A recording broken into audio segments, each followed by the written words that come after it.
जब सबने एक बूढ़ी मां को अकेला छोड़ दिया, तब खुद भोलेनाथ उसकी मदद करने धरती पर आ गए। गांव के एक कोने में एक टूटी फूटी झोपड़ी थी और उस झोपड़ी में रहती थी एक बूढ़ी मां।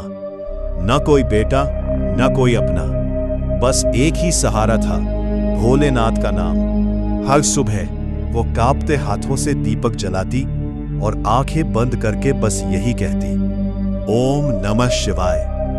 लोग उसका मजाक उड़ाते थे, कहते थे तेरा भगवान कभी नहीं आएगा, लेकिन मां को पूरा विश्वास था कि एक दिन उसके महादेव जरूर आएंगे।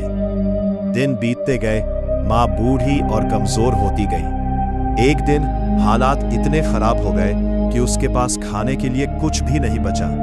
वो कई दिनों से भूखी थी और आखिरकार एक रात वो जमीन पर गिर पड़ी।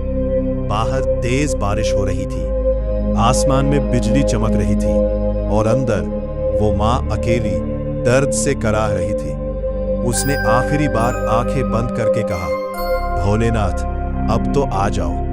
तभी दरवाजे पर किसी ने दस्तक दी। ठक ठक। मां ने मुश्किल से आंखें खोली।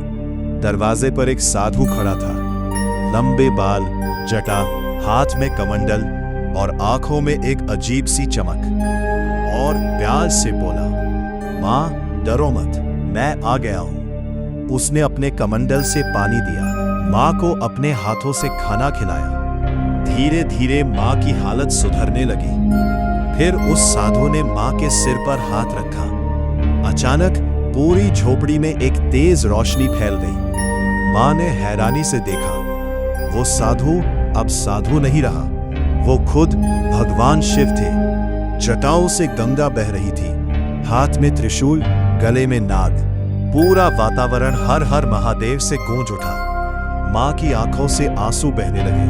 वो कांपते हुए बोली, प्रभु आप सच में आ गए। तब भोलेनाथ मुस्कुराए और बोले, मैं हमेशा अपने भक्तों के साथ होता हूं, बस सच्ची श्रद्धा होनी चाहिए। अगली सुबह गांव वाले इस झोपड़ी के पास आए।